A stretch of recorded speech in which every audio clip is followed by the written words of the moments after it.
slowly, unconsciously, destroying or ruining the entire ecosystem. So that can play a very crucial role. So I think we can share the resources with them. We have these compiled in our website too. Perfect. There was a really nice, there was a very nice actually animated video which I had downloaded and uploaded on my page so that people could immediately understand the microplastic pollution problem. I'm trying to find the YouTube link for it. I'll just share it with you guys. Okay. Hi, Naina.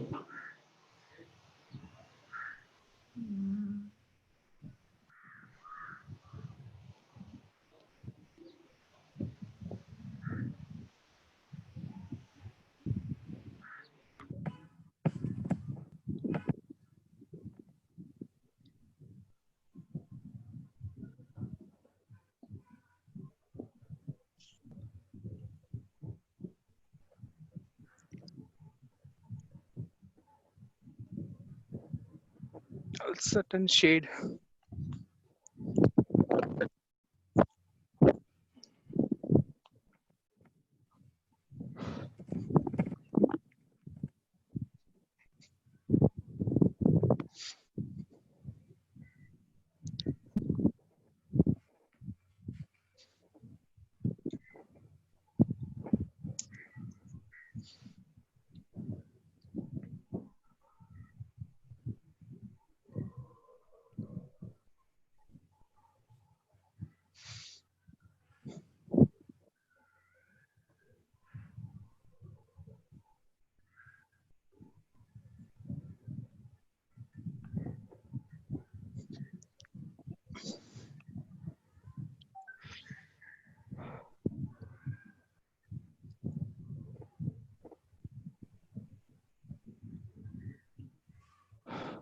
So plastic.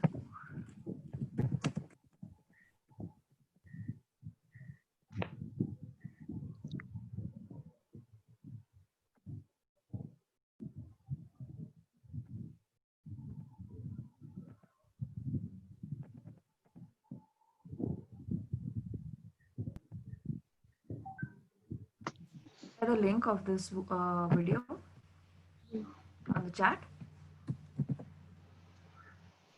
Okay.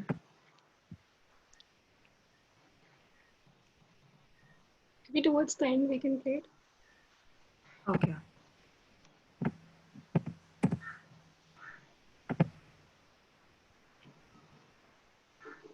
Are we So waiting shall for we? more No, people to no, join in? no, no. Shall we start now? Yeah, I believe we should Yeah. start. Yamada. Yeah, sure.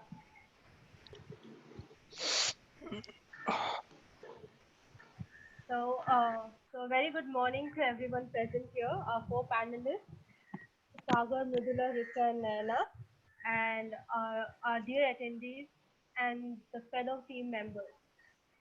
So we at Bhumi have started this month-long campaign, like the Plastic Free July campaign, and the campaign is a combination of competition, challenges, and a series of webinars like on plastic free home, travel, and others. So we request all of you present here to join the plastic free initiative of Bhumi. So you can check our website and I you can we are providing you the link in the chat box, so you can just check once the webinar is we are over with the webinar. You can just check the link and join us in the initiative. So before and we have collaborated with the Youth Alliance. It's a Delhi-based NGO which works with young people from all over the country with an idea that inner transformation of an individual leads to the outer transformation of the world or the larger world. So we have collaborated with the Youth Alliance for the Plastic Free July campaign.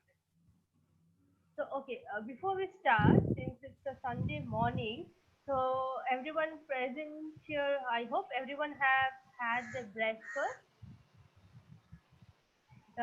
You can reply me in the chat box if possible. So I hope Yes, everyone we is have. Okay. So even if it's a Sunday morning and some people might be lazy or sleepy, I guess food is something which actually energizes us, right? Anything but food can actually energize us and makes us active because small at the end of the day we are all foodies, right? But do we ever think we ever think or wonder about the level of plastic in our food? Yeah, so Mm. yes, you heard that right. But not only a food, but a range of consumables that we consume or use has a certain level of plastic. And that's why today we are all gathered here to discover certain hidden truths about the food we love. So we welcome you all to this webinar, Plastic in a Food, Fact or Myth, on a wonderful Sunday morning. But so before we start with the genuine conversation about the topic that we are here gathered here for today, so let's start with about a panelist. Who our panelists are actually like. So starting with can you tell us about your self journey, so yourself also. So Saga, would you like to start with yourself? Okay, yes. First of all, I would like to express my gratitude towards everyone coming over here on the Sunday morning. I mean, you giving your precious time for being part of this conversation. Yes, so I would like to start my journey. So basically, I would like to start my story with this journey where I started this community called as Eco Warriors India. So community where people coming together.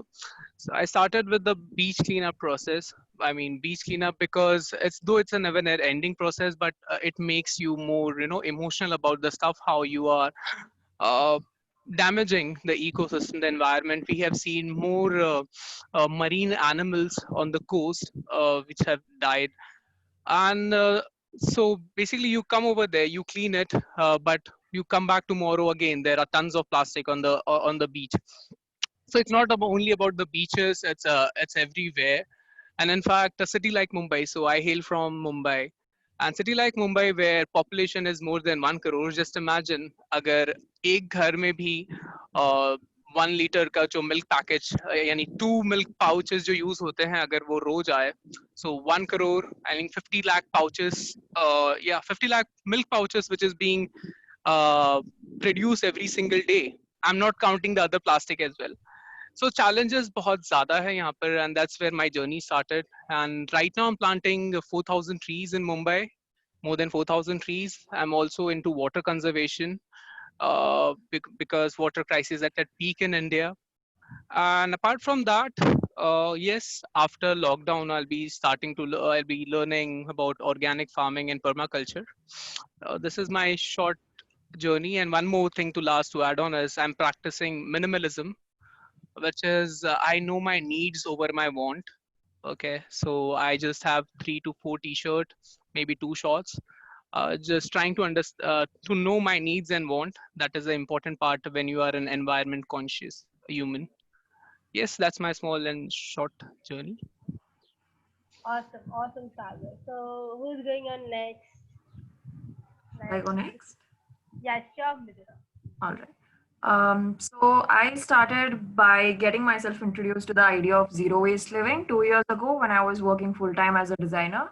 And I was binging YouTube because I was, learning about it through social media and things like that. And I had seen the idea of someone putting like their waste to 5 years inside a jar and things like that. So that was the thing that kind of introduced me to the concept of at least one of the ways you can live eco-consciously by avoiding single-use trash or single-use plastic. And then once I started learning how to do that, eventually I just started looking for other ways that I could help, because I felt like it was quite limiting to think that as long as you avoid plastic waste and as long as you reduce your plastic pollution contribution, that's enough. I try to look for other ways, like how I could reduce my carbon footprint, and how I could go plant based. I started trying to cut out meat and dairy out of my diet. Like I started changing the way I travel and things like that. So I try to see sustainable living on a more holistic level. What is more important, what might be less important, and I realized that this kind of stuff requires a lot of research. If someone is interested to change their habits, they have to always on their own figure these things out. So I decided to start my educational website, or the channel through which I used to share my progress. I decided to make it a place where people could get their information, their resources as quickly as possible, and they wouldn't have to waste too many months doing their research, figuring out what is sustainable, what isn't. And I decided, instead of, yes, I could always preach about, why they should live sustainably for the planet. But I think as long as the education and the information and resources are made available easily to people, that and, reaches as many people as possible, people have the ability to make the choice for themselves as well. So that has been my journey so far. Great. It was a great to hear about your journey, Mrudula. So can we have Richa now? Yes. Hi, I'm Richa, and I'm the Chief Marketing Officer at Viwaste. So I became a part of this journey as such about 2 years back. Even though at school I knew about pollution and climate change and everything, only to become a part of the journey is when you realize how deeply rooted it is. So I became a part of Viwaste 2 years back when I understood that 14 million liters of water is wasted every year by just the amount of water that you leave behind in glasses in restaurants. And that was an astounding number for me. And I didn't know how many people are aware of the numbers, because when we go to restaurants, which is very ignorant, and we leave water behind in glasses. And I made it a point that, the least I could do is maybe contribute to the journey and create awareness. And more than that, just be a part of it and actively go to restaurants and educate the waiters and managers. And that's where my journey as a change maker, you can say, started. And I'm in my 4th year of engineering. So we started an initiative in our college called the Changemaker Society to make our campus more sustainable. And we got a lot of hate because a lot of people were your age, and there is a lot of ego clashes that happen. But we made it a point that we have to create awareness. So we launched initiatives such as bring your own bottle, bring your own cup in college. And it was very successful because a lot of people started understanding the impact that bringing, say, a plastic bottle creates on the environment, and how you can just carry your own water bottle and it's not too much work, and you can just refill it in college because you have the resources. And that's basically why we started Changemaker Society. And we also conducted one of the largest zero waste bake sales in our college, which gained a lot of traction, and it was completely zero waste. So people brought in their own boxes, and they realized that they can take back stuff for their parents if they bring in their own boxes. And I think that's where our journey of awareness started. And apart from that, I do theater and everything, and I try to make sure that in my way, in any way that I'm able to contribute to reducing climate change, I'm doing it. And yeah, that's pretty much my journey. That's a great journey indeed, Richa. Thank you so much. So then, can you please share your turn? So hi, all of you. So again, I'm usually not a very morning person, but it is really great to be here among so many people of like-minded ideologies. So it is really great to be here. So my journey started 2 years back in the purchase of my first zero waste product, which is a menstrual cup. So at that point, when I shifted to that, I did not really know about this zero waste movement. I came upon this menstrual cup through a YouTube video I was watching, and I thought, okay, I could make that change, but I didn't really realize this term zero waste movement at that point. And later on, I was a YouTuber. I've been a YouTuber for over 3.5 years now, but I was doing a lot of fashion, beauty and all of that. But around a year and a half back, I realized that I didn't really enjoy any of those. And I wanted to shift to something that I felt really passionate about. And it was around that time that I was sort of having a conflict about whether I should make it into a sustainability. But again, at that point, there was no creator in India, YouTube creator in India, talking about sustainability exclusively. And I was a little afraid to shift because I had audience, people who had come join me with this fashion, beauty and all. And I thought I would lose a lot of audience. And when I made the shift, the shock that I had was the number of people I lost was so minimal, and a lot of encouragement I got to go on this journey was so insane that I got so much of strength to go ahead and bring out this brand into a complete zero waste movement, sustainability, and all of it. And yesterday I had shifted my whole, I mean, yesterday last year was the day when I had shifted my whole YouTube into the sustainability and the kind of community that I've been able to build, the kind of people I could say that I have personally been able to shift over 50 to 60 women who have reached out to me personally to say that they have shifted from pad to a menstrual cup has been really great. And to be able to provide the information and knowing that videos are a great media to spread the awareness has been a great way for me to connect with the audience and let them know in a very easy manner, to show them videos of how I created a 3-month waste auditing to show the kind of waste we all create. And then I showed how I did a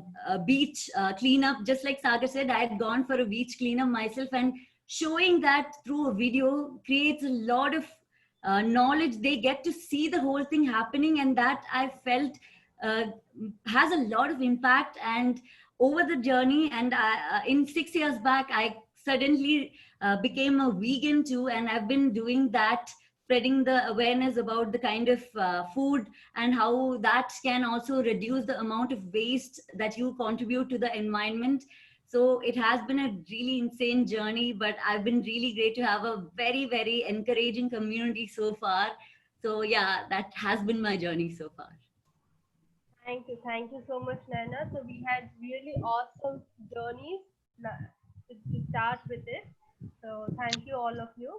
So anyone who wants, you can express yourself in your chat box. Everyone who is hearing us. So Uma, it's now over to you. So yeah, thanks a lot for joining us today. On behalf of you, we're really glad to have you here. So let me quickly get to the topic of today's discussion. So we all are aware of plastics doing all harmful things to the environment, to animals and humans. But are we also inadvertently consuming it? I'm not directing it to any one person. It's up for grabs. Anybody can come forward and.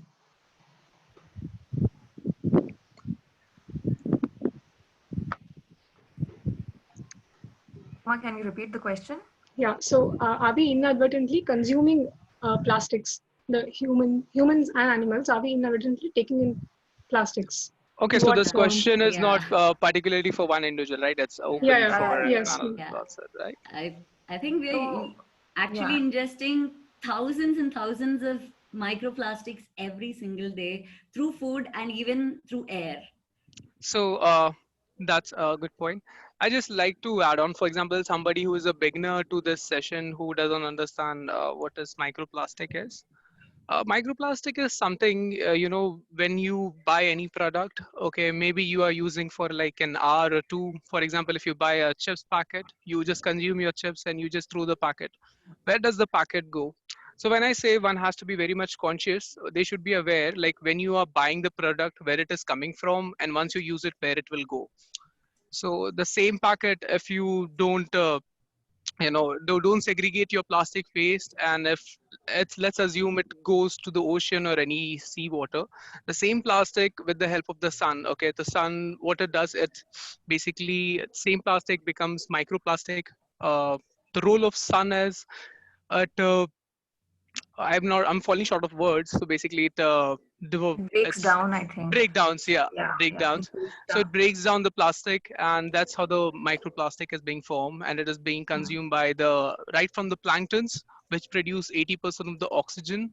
It goes till the higher animals as well, and the same thing comes back to our food chain. So whatever we are doing to the environment, we are doing it to ourselves. And apart from that, I forgot to add one more point, that I'm an educator by profession. Like, I'm a professor by profession. I've been visiting a lot of colleges and schools in Mumbai.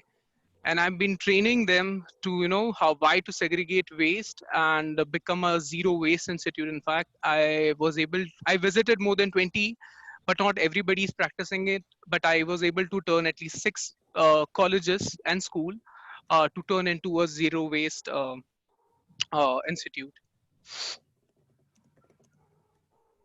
So I Yeah. would like to add on to that explanation of what microplastics are.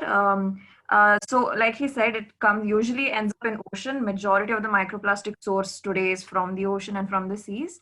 So one main source of microplastic for us via food is seafood for us, because that's obviously um, the animals, the species that are most affected by microplastics. So if you're consuming seafood, you're more likely being exposed to more microplastic. Second thing is the breaking down of plastics that come.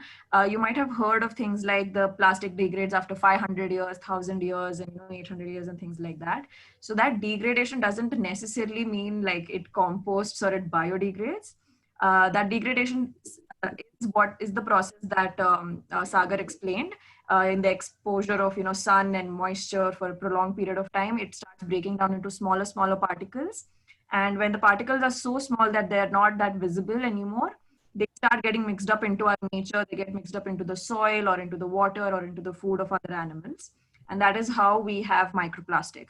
So the microplastics today are not the direct result of the plastics to this generation is using, but the previous generation that may have used, their plastics might be degrading now and turning into microplastic.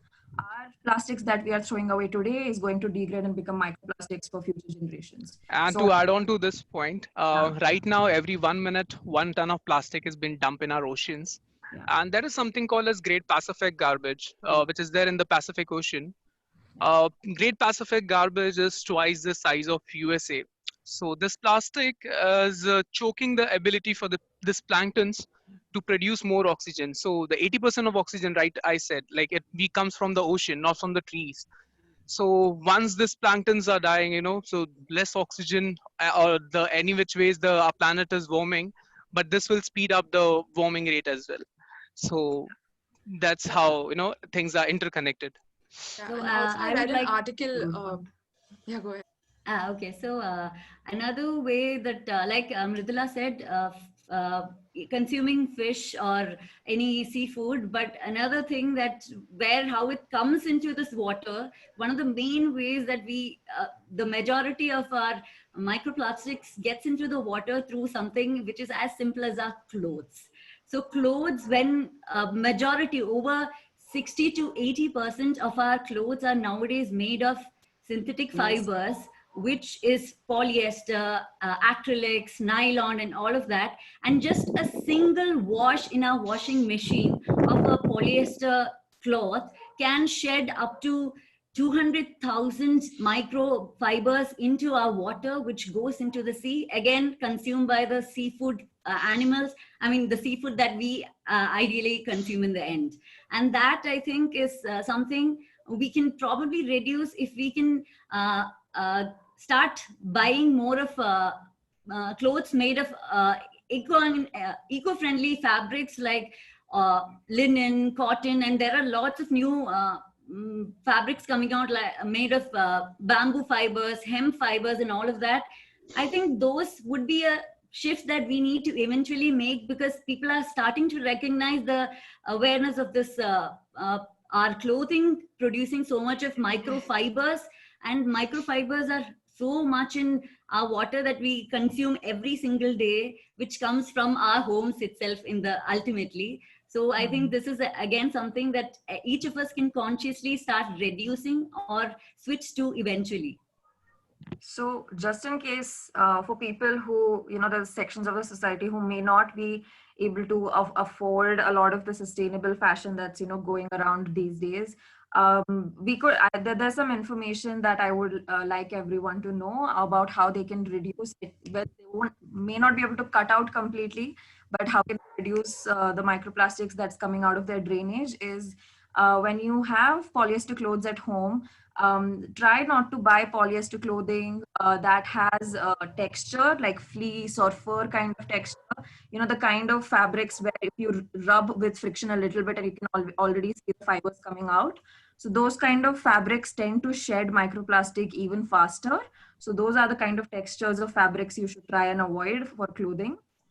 Another thing, what you can do is you can wash your polyester clothing less often, or you can wash them in cold water and dry them up.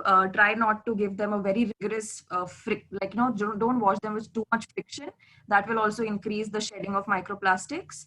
So these are some small things that you can keep track of, although they're not going to eliminate all of microplastics, but as per the experiments done, like in the research done, there are these few things like, hot water, increased friction, the texture of the fabric. These determine how much microplastics are shed.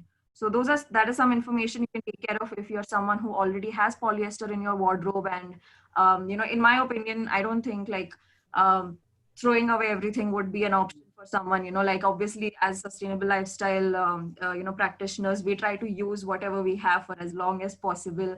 And this some information I hope that can help people. Yes, and a recent article that I read said that I think a research in Italy 1 month back said that there's microplastic now in plants, and it's traveling through the roots, and the roots, especially of very old trees, are the ones that are most affected. So they say there are more microplastics in fruits as compared to vegetables because the roots are wider. And so that just goes on to say that we have not only polluted the oceans, but also our lands and our soils. And I think there was a very beautiful video that I saw in an animation on a TEDx channel that was about how the journey of 3 plastic bottles, how one of them ends up in a landfill. So that's where your primary source of microplastic in the soil is, and then one ends up in the ocean, and one is properly recycled. So as Sagar mentioned, it's highly important to properly segregate your waste, because even a small, say you're cutting your packets and you forget about those small pieces, and maybe you mix it up with your normal wet waste and you just leave it. And say if there's composting, like in my apartment, composting happens, and say even if 10 people leave small pieces of plastic, imagine the amount of plants that are going to consume it at a later stage. So I think it's very important from your end to be conscious about those changes, and make sure that when you're cutting things, just don't cut it completely, just cut it half, and make sure you segregate it, because as Mridula mentioned, you can't completely avoid certain things. You have to, and especially with COVID and everything going on now, masks are a primary source of microplastic. They are leashed with microplastic, and you can't avoid it, because again, better safe than sorry. So those are some things that you can take care of. The way you dispose of your masks, be careful, maybe segregate them properly, and make sure if you have the opportunity, give them off to institutions that actually recycle the waste properly.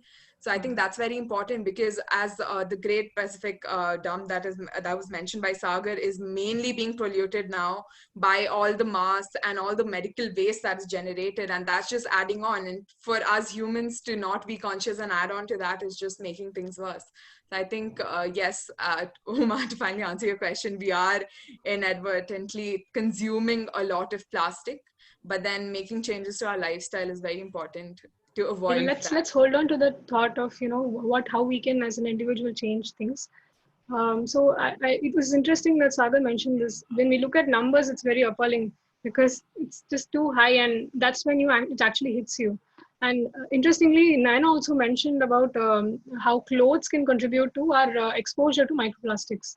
So can we also talk about other everyday products that we use? So most people use makeup products. Do you think those can be a sources of so just a everyday thing, one very common everyday need for all of us is toothpaste. And whether we realize it or not, the micro beads that we see in a lot of toothpaste, which became super popular over the last few decades, and everybody buys toothpaste with those micro beads because they think it's better. But the fact that these micro beads are tiny pieces of plastic in it, which when we wash our mouth or the toothpaste out of our drains, go into our water again. And this is something that we use every single day, once or twice a day for sure. And this is something which we can hopefully reduce if we avoid toothpaste completely with the microplastics. Or I have basically shifted back to the old tooth powders that we used to use earlier. So those don't have, they are made of completely natural products, and they don't have any kind of plastic in it at all. And they come in plastic free packets also. It comes in small glass bottles.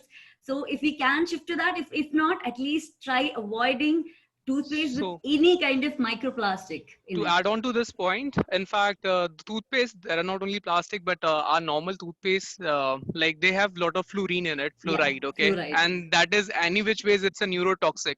If you'll go through that toothpaste, okay, there is a written over there, it's not recommended for kids who are below 6 years of age and they are not supposed to swallow it. Let's assume your kids are swallowing it and anything happens in future, like, okay, I mean, it's written over there, it's not supposed to be swallowed.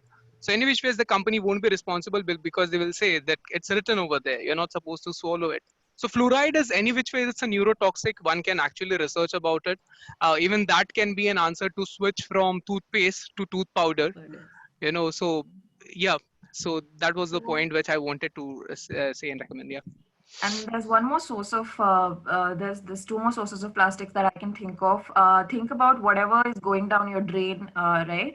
Like Naina mentioned, the microbeads from your face wash and toothpaste, they have plastic particles. You can also think about the Scotch Brite and the scrubs that we use while trying to wash our vessels. You know, the green Scotch Brite scrubs that come, they're all made from polyester.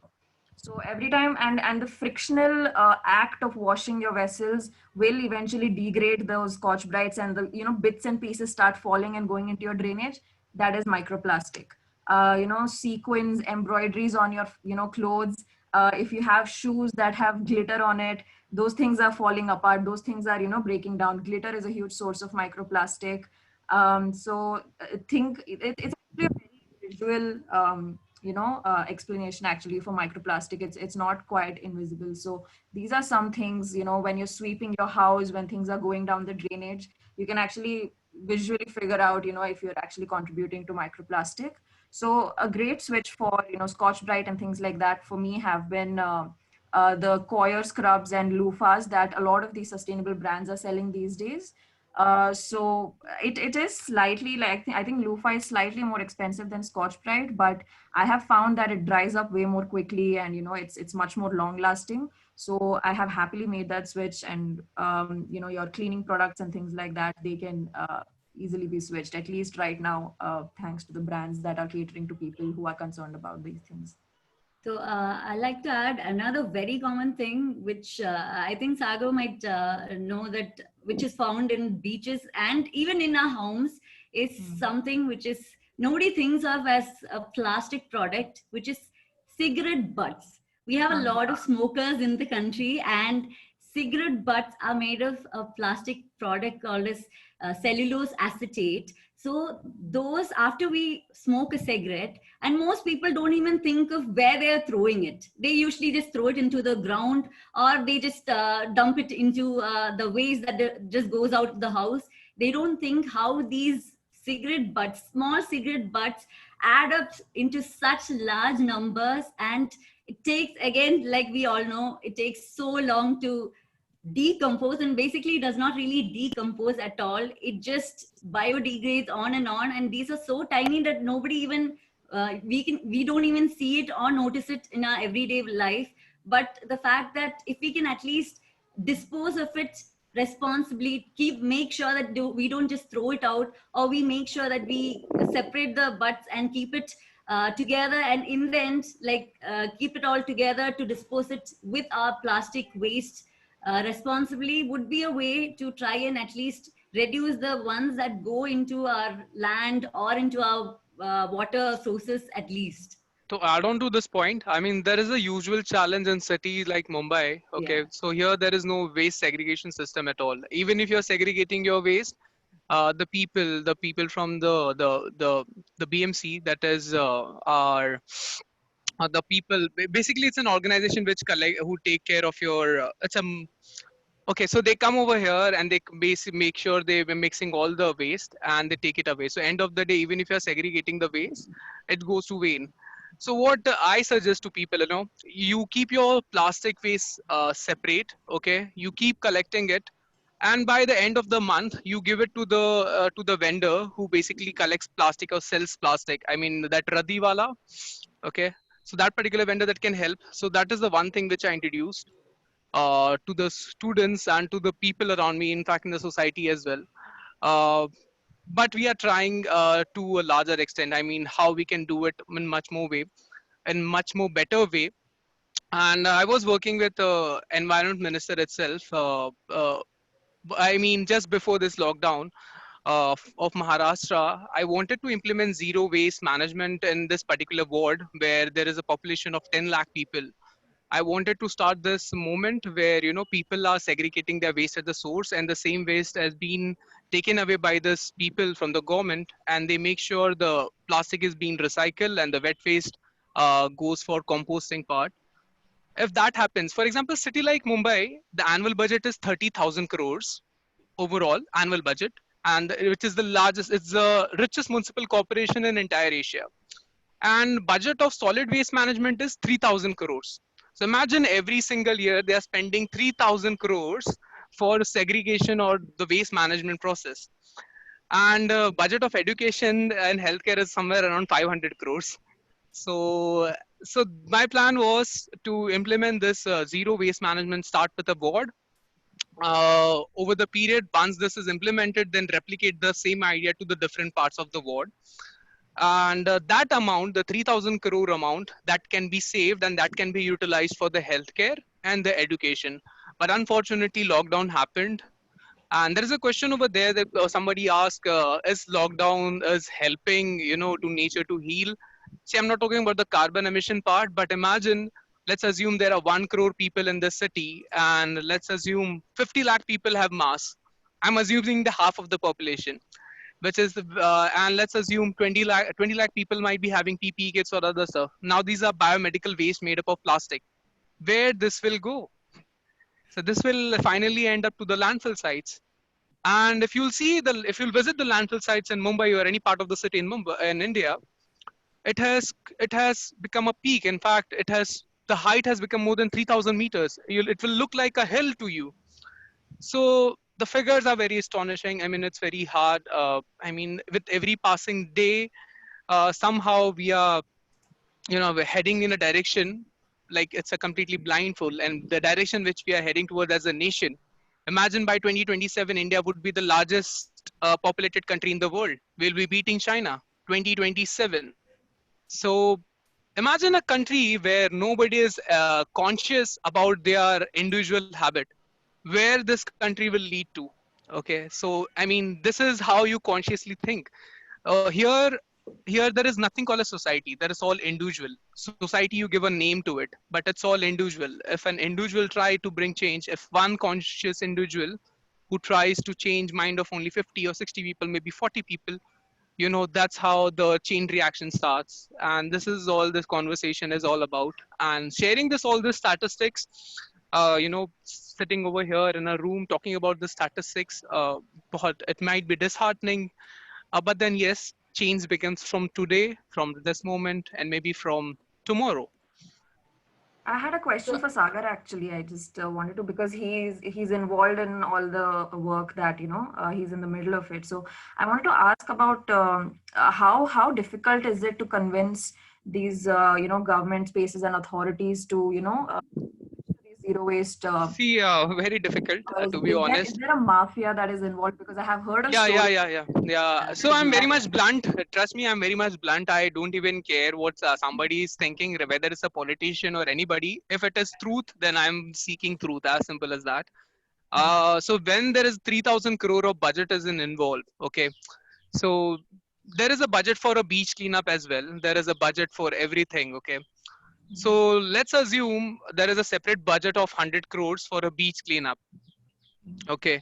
So beach cleanup will happen only whenever there would be a waste. Imagine if there is no waste, there is no beach cleanup, no contracts of 100 crores. Are you getting my point? What I'm trying to say? Yeah. So these are all nexus, and nobody wants this because I have also met a scientist who's been working here in Mumbai like 20 years ago. He wanted to work on this zero waste management program.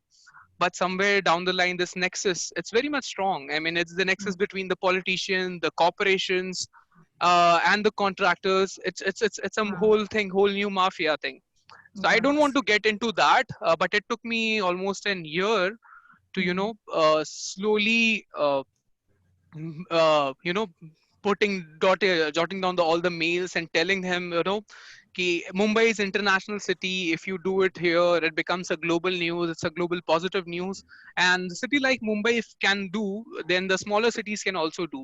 So that's Yeah. how I've been approaching, And so basically, anyone, any individual, whether it's a politician or any individual, I believe, I mean, everybody's attracted towards fame thing. So that's a tool which I've been using, if you able to do this particular thing, so everybody will recognize your Remember. work. It would be an internationally something new thing to achieve. So that's how I've been doing it. I've been mailing them. So that's how they replied me back. And I wanted to start this project, but then yes, but hopefully I'll start this post lockdown. And I don't know how this works, but I'm assuming it will work fine. Understanding how this whole nexus works. So And just Sagar like, very interestingly mentioned about landfills getting higher, and I feel like to an extent they're getting deeper as well, because again your groundwater is getting polluted, and as the microplastic there also affects the groundwater level, which again is the primary source for water in many rural areas of India. And because of the kind of waste we generate in our cities, as organic as they try to be, it affects them. And the same article that I was reading about plants mentioned how locally produced vegetables and fruits have more microplastics than supermarket produced fruits and vegetables. And that just goes to say that, the same that manure and the composting, you're just leaving plastic behind. And I think one of the, again, as Nana mentioned, the primary contributors are like your polyester and nylon clothing. And that again comes from your washing machines mainly. When you live in apartments, or you live in an individual house, that is the primary contributor. And each and every nylon or polyester t-shirt or top contributes to about 9,000 microplastics per piece. So imagine the amount of microplastic you're adding. So there are brilliant ways, as Mridula mentioned, like maybe cold wash them, or just there are again a lot of options where you can collect your microplastic in your washing machines. You can use these laundry balls, as you call them. they're also called guppy Yeah. bags, I think. Yeah, exactly. Yeah, I think they collect all the microplastic, and you can dispose them off separately. And again, I think one more switch that people can consciously make is carrying around their own straws, like metal straws or bamboo straws. And that's a switch people are trying to, again, the Nariyal Pani Walas, they have a truckload of plastic straws, which people just throw again on the ground. And all they care about is sending off those carcass of the coconut. But then they don't care about how the plastic is disposed of. And I think that's, again, a very, very, especially on the beaches, as Sagar mentioned, is again a very, a huge contributor to plastic. And that can again decompose off. And officially plastic is banned in India. Yeah, apparently. Yeah. Yeah. So the one more point which I would like to add from Racha, when you said the water part, right now in India, right after Green Revolution, we have all studied about the Green Revolution in India. We have praised Dr. M.S. Swaminathan. So after Green Revolution, since from 1960s, 60% of the groundwater has been depleted. And by 2030, in fact, next 10 years, 40% of the Indian population won't have access to clean water. So we have depleted our groundwater, and in fact, the rivers, we have polluted it. So when I say the groundwater, even if it's depleted, but the plastic which we've been using every single day, it goes to the landfill site. Okay, not only landfill site, but also to the land. So basically, it goes to the ground somewhere down the line, and it's basically stopping the water to seep in towards the ground. Okay, so the water crisis is also indirectly or directly linked to this plastic pollution. And currently in India, I'm talking about currently, 171 million people in India don't have access to clean water. That is more than the population of Russia. And India ranks 13 in global water crisis index. Like top 12 countries are from the Middle East, but the 13 countries in India. So we are the country which is blessed with a lot of rivers, but unfortunately, every act, right? Like I said, by 2027, India would be the largest populated country. So every single individual would have a very crucial role to play over here in this country, like building this country right from, you know, uh, everything we'll be facing in upcoming years. Yeah, especially India is going to be a youth-driven country, as we say, and being a proud youth of the country, I think it's very important to keep your ego aside in many things, because if someone does it, I am going to do it. So why not follow a sustainable trend when you can, than follow someone who's not going down that path? So as population increases, so we're going to be 60% of our Indian population is going to be youth-driven. So I think it finally comes down on our shoulders and how we take it forward. And if you have a choice to make, I think it's better to make a sustainable choice if you can. If I may interrupt, so it's scary when you think about the statistics, but what also gives me hope is that you have a lot of suggestions that we can incorporate in our individual levels. Before going on to that, can one of you elaborate more? Sagar has already mentioned how some of them can be neurotoxins. Can you elaborate a little bit more about the harmful health effects that it can have? So there's a phenomenon called leachate that happens when your plastic is sitting in sun and moisture for a very long time. Leachate is a kind of chemical. I think it's a carcinogenic chemical that Yes. comes from plastics. So whenever you're thinking about plastics sitting somewhere for several years, it has probably extracted a lot of leachate into the soil, into the water, and whenever it rains, all this leachate can again seep down into our groundwater. If we are consuming microplastic, we don't know how this is working inside our body as well.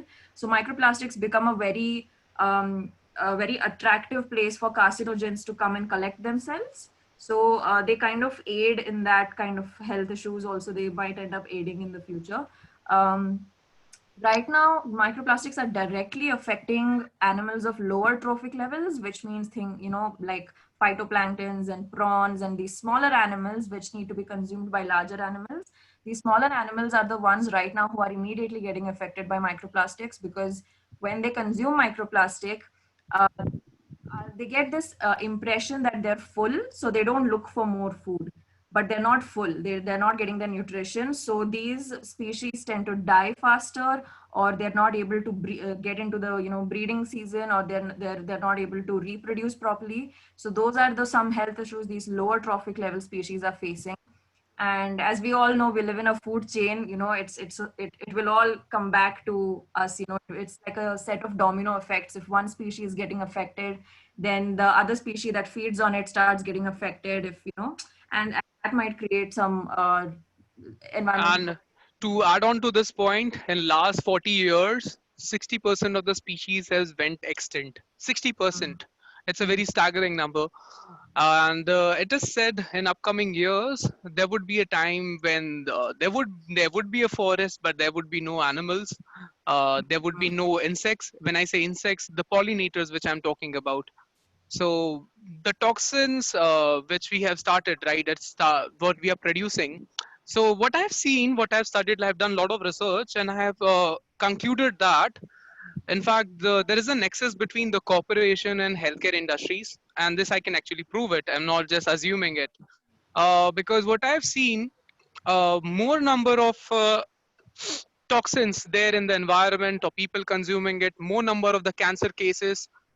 So that's how the healthcare companies can profit out of it, making more vaccines or hospital. Like everything is interconnected. So I know how this nexus work as well. So even there's a nexus between the healthcare companies and the corporations. So that's the reason this talk is all about, what you are consciously consuming it, whatever you buy, what you are consuming it, where it is coming from, and once you use it, where it will go. So that's how the plastic, the microplastic, and as simple as that, the same thing, I'll repeat it again. Whatever you are doing to the environment, you are doing it to yourself. Tomorrow or maybe day after tomorrow, it will come back to your plate, via food, via water, or whatever you are using. So like Mritula said about the leaching part of plastic, something as simple as heating your food in plastic is the easiest way that it directly comes into our food. directly every single day, because the plastic, when it heats up, it again leaches its toxins and its chemicals into our food, which we then directly consume for ourselves. And as research is still being done to see how much of effect it's had on our human bodies, because it's still not clear, but there've been research to show that it can be, even though we ingest it, it doesn't just go out of us in the end of the day. It gets absorbed into our bloodstreams, can cause nervous system issues, can affect our immune systems. And it's even been not proven yet, but it's been seen that expecting mother can actually even contribute a little bit of plastic in her body to the expectant child, to her inside her womb, directly to the baby too.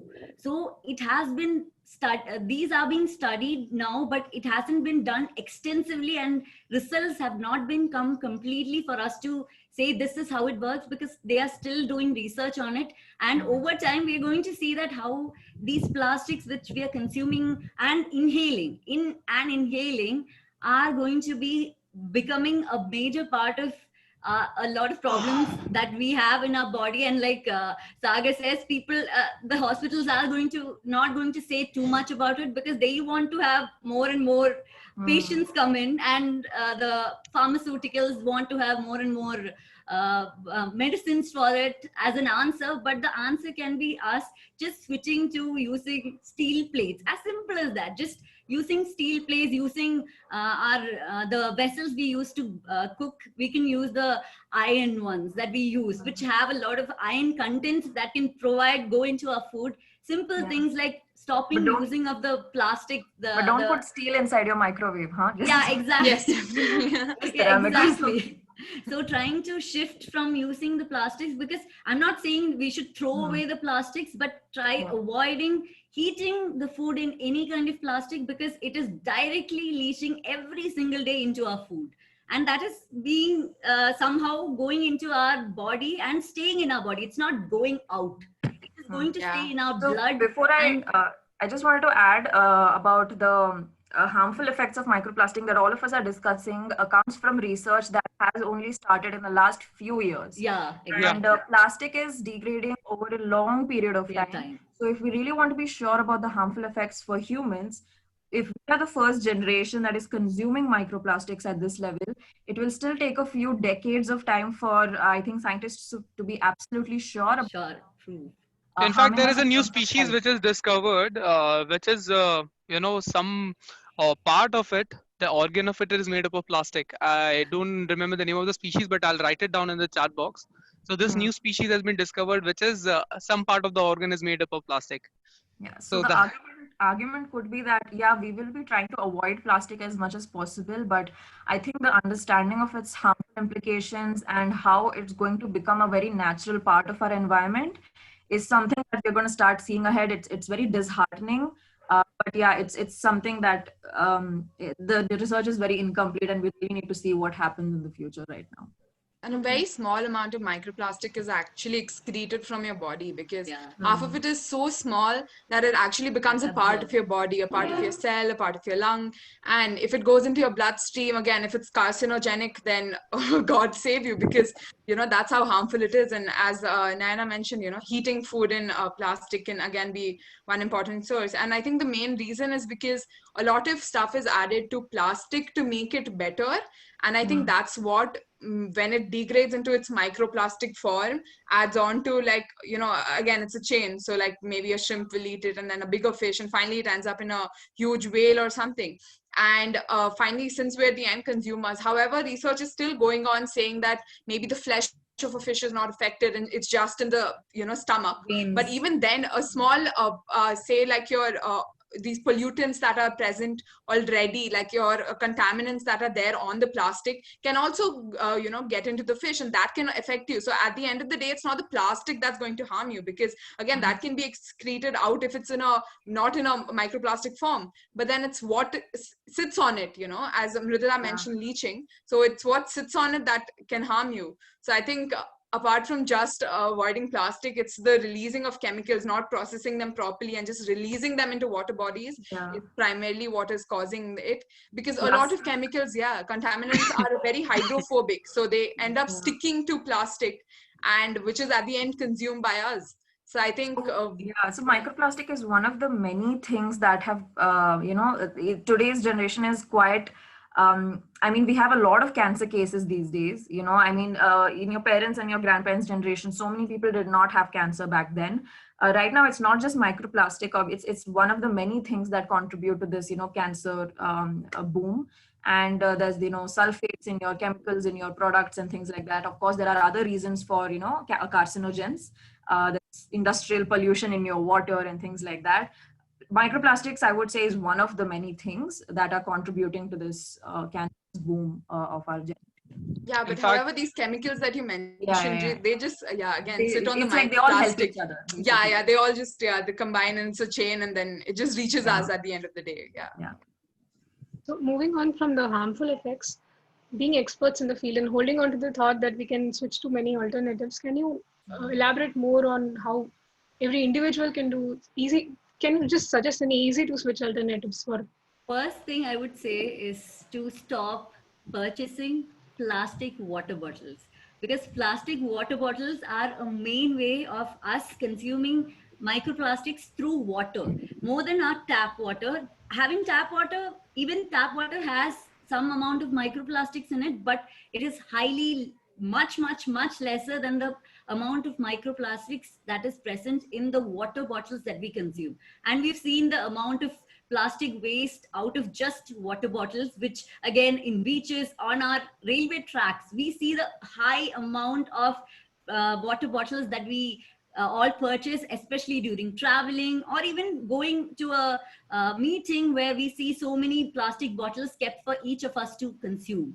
So instead of buying so many plastic bottles, if we can just have one individual steel bottle or any kind of reusable bottle that we can just take away outside. Yeah. Like Lisa said. So if we can just, when any time we step outside the house, if we just carry that one bottle with us every single day, which we can avoid the amount of plastic that we consume. Even when we go to a cafe, say, and like Richa said, when we have the water taken from, even cafes now provide plastic bottles instead of just normal water. So if we stop asking them to give it to us in the plastic bottles, or we stop taking those plastic bottles and instead ask for just normal water, or just use water from our own bottles instead, that will reduce the amount of microplastics that we consume through water. Because again, we need water every single day. And in fact, that's more yeah. hygienic also. It's more hygienic carrying your own water bottle than using water companies, they don't produce water, they produce plastic. Okay, because water is free. Yeah. So they're producing plastic bottles. Yeah, and so in fact there are a lot of ways. Even when you are ordering any product from Amazon, there is an option over there where you can ask that particular person to deliver it without plastic packaging, and that can be done. I will share that link how that can be done. There is a video on it, a 2-minute video. And I think even Amazon has now started to shift. In India, at least, they've started pledged to go completely plastic free this year itself, and I think they've already started. Because they're using a lot of biodegradable exactly. They're using a lot of cardboard and cardboard pieces.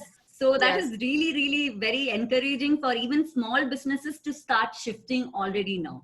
I feel, in fact, small businesses are the ones who shift more easily as compared to larger ones. True. In fact, there is a norm. The companies which are producing plastic, they should find an option to recall it. Okay, for example, this milk companies which are producing milk pouches, they are supposed to make a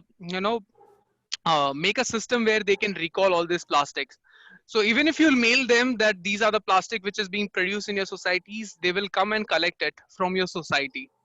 Okay, this I got to know only when one of my friend, when she mailed to one of the milk pouch producing company, and she asked them, so this is what happening, can you come and collect it? And they started coming collecting it.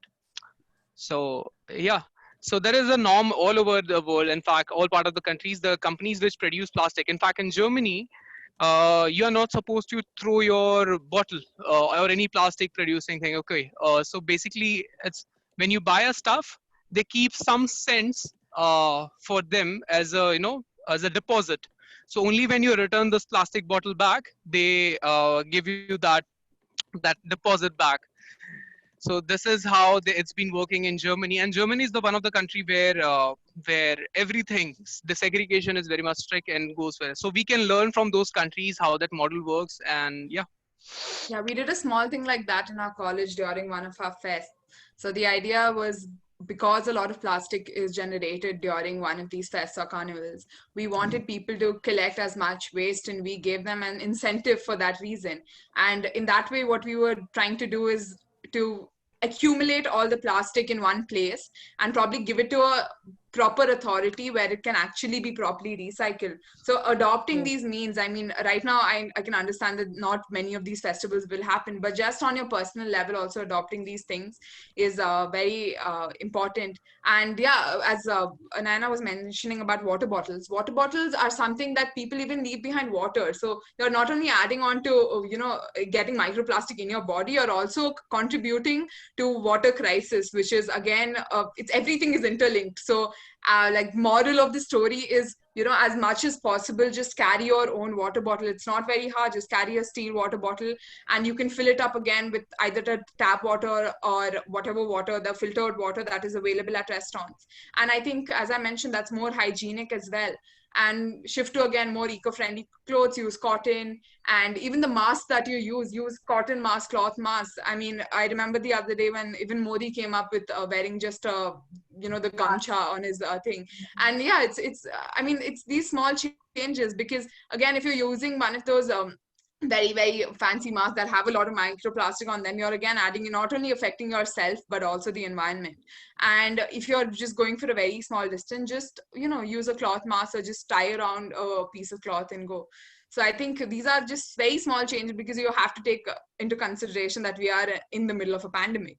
So there are certain things that you are using right now which you can think of using more sustainably. And since you're at home, you can in fact cook at home. Don't order as much as possible. Just choose the no cutlery option because you're at home, if you're ordering in also. I think these are small things that should come from, it's a lifestyle change, and it's something that you should adopt to.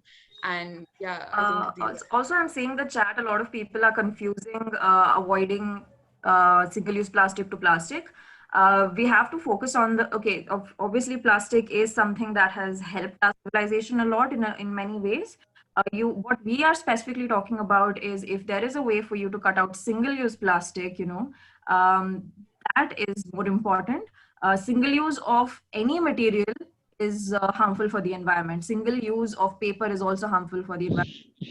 The use of excessive paper. So it's not just that we are allergic to plastic and we're just trying to avoid plastic no matter what. Look at your product and see how it's affecting. Is it something that's going into your drain? Is it something you're throwing away every day? That is more harmful than the fact that it's plastic. So if it's something single use, that is something you have to be more aware about. You have to avoid that as much as possible. Also, another thing is, if you're someone who's in a position who's not able to avoid it for whatever reason, collect the plastic that's in your house and try to manage it at home. Even the worst case scenario, like medical things like that, which I am personally not able to avoid, and I don't think I should promote. I should tell people to not buy medicines. That is obviously a necessity. So even for things like that, what I try to do is I pick it up and I try to put it in something called an eco-brick.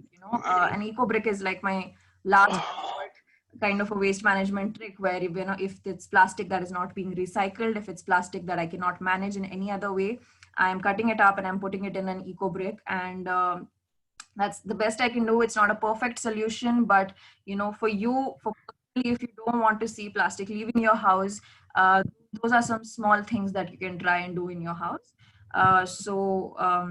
Just because plastic is necessary in some places doesn't mean that it should be used everywhere. There are a lot of areas of our life where we can cut it down, and you can imagine that effort being multiplied across all the populations. It will make And shifting even from, say, like small changes, like, not using tea bags and just using tea leaves. I think these are, again, small things, because tea bags, again, have a lot of microplastic even in their production that is used, and that is, again, entering your system. So instead of that, use tea bags. Clean your homes regularly, because a lot of microplastic is there even in the air around us that we inhale. And especially if you have really small children at home, it's very important to clean your house. And that way, because a lot of your toys just lie on the floor, and children are more susceptible to it, because as we know that as humans, the amount of breaths we take as compared to children is way lesser. So that way children are more susceptible to consuming microplastics. So keep your homes clean. And as of now, though, you have to do it anyways because of the ongoing pandemic. But apart from that, just a conscious change, just especially if you have kids. Yeah, I think it's one Also, more if like people are confused where the plastic is in the things like tea bags and things, so I just, because I come from a textile background, I can like structurally explain how to see if some polyester. Yes.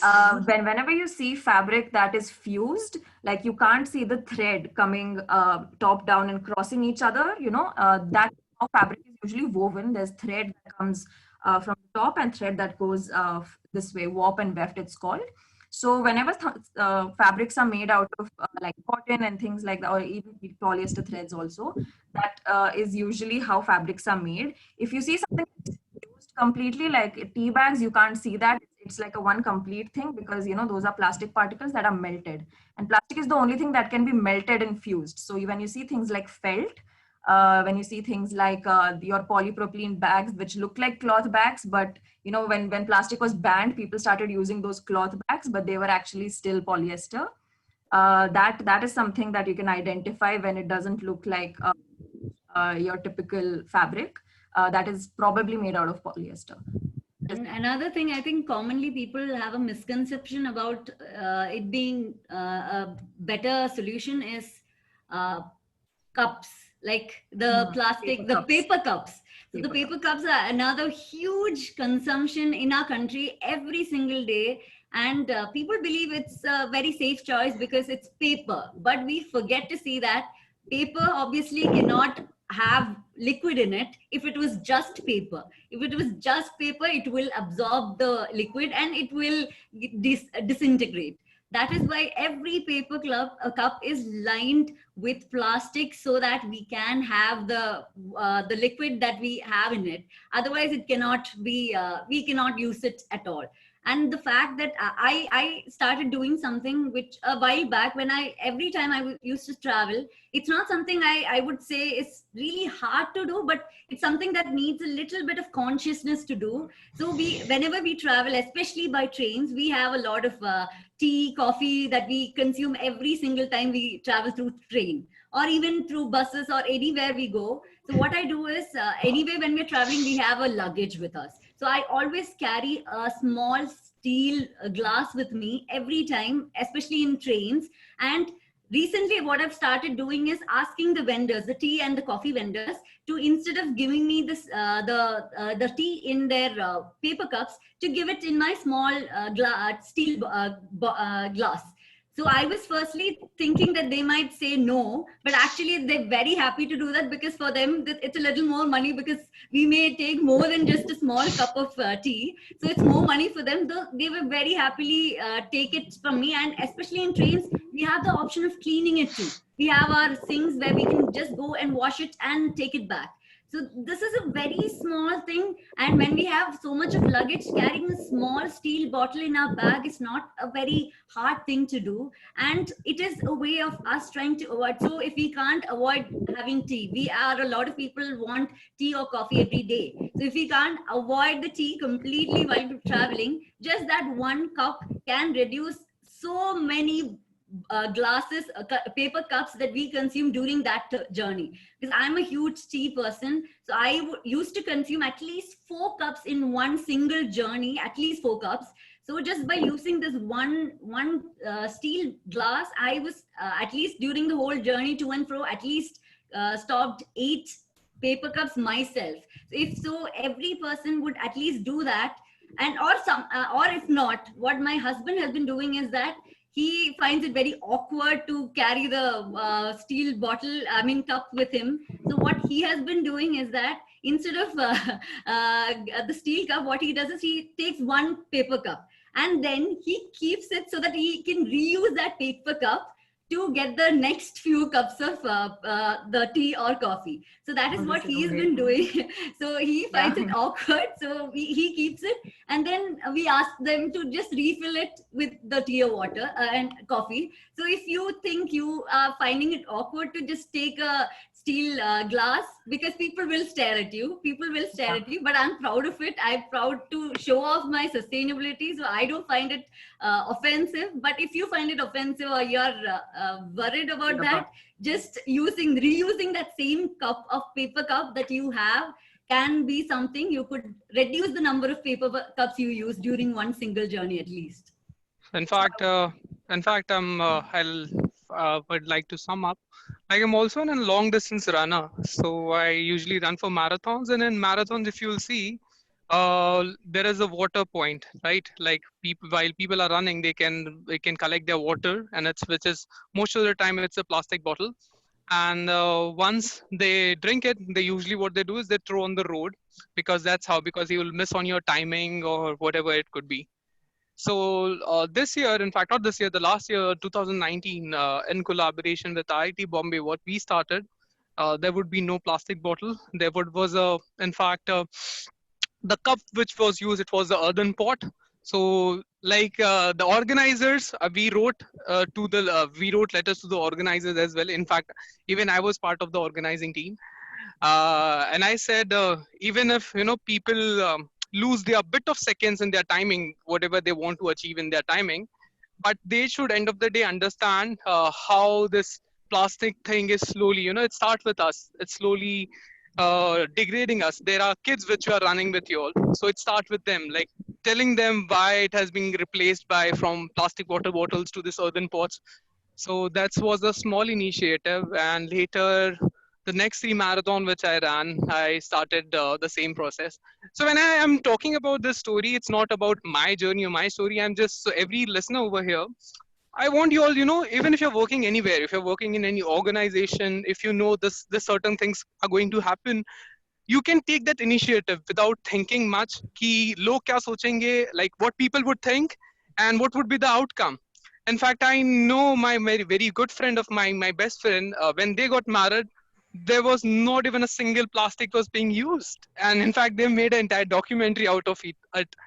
So, so wherever you all work, even if you're working in an organization, you all know that there could be a celebration part, or there could be anything just where we can actually consciously avoid plastic in certain places. Obviously, not everywhere. You can't switch that 1 rupee sauce packages, okay, which is obviously will get if you get any snacks, but the packaging or anywhere. So you have to just take an initiative. Okay, this is the thing, which is something happening wrong. If you are very much environment consciously, start educating people around you, because I believe we need more people on board. I mean, I feel, in fact, there should be a time when the people who are listening to us, they should become a panelist in upcoming days and educating people about it, and that's how the chain reaction will begin. Also, Yes. I wanted to add that, when you're thinking, like I was still thinking about what Naina had said, and, influencing the people around you. When you suddenly try to make some changes, obviously there will be people who will cite reasons like hygiene, health concern, I'm not comfortable, and things like that. And I don't know if everyone will have the patience to have that conversation. Like we have taken upon ourselves to be educators. We take that responsibility to, have patience all the time. So if you want to influence and you feel like you in having that conversation again and again with people, all you should do is keep options for people. If you want to create some change, for example, in an office space, where you want people to avoid using paper cups and things, start keeping reusable cups or beside it. Hey, these are the two options. This is what this does, this is what this does, and let people choose, let people be decide for themselves. And when they're posed with that kind of a choice, they're kind of forced to make a moral decision somewhere. Have options available. If you want to tell the shop to quit using plastic, what you can just tell them is, hey, I want to avoid using plastic. Can you give me an option for a customer like me. And they will see that as a sign of demand for plastic-free options increasing.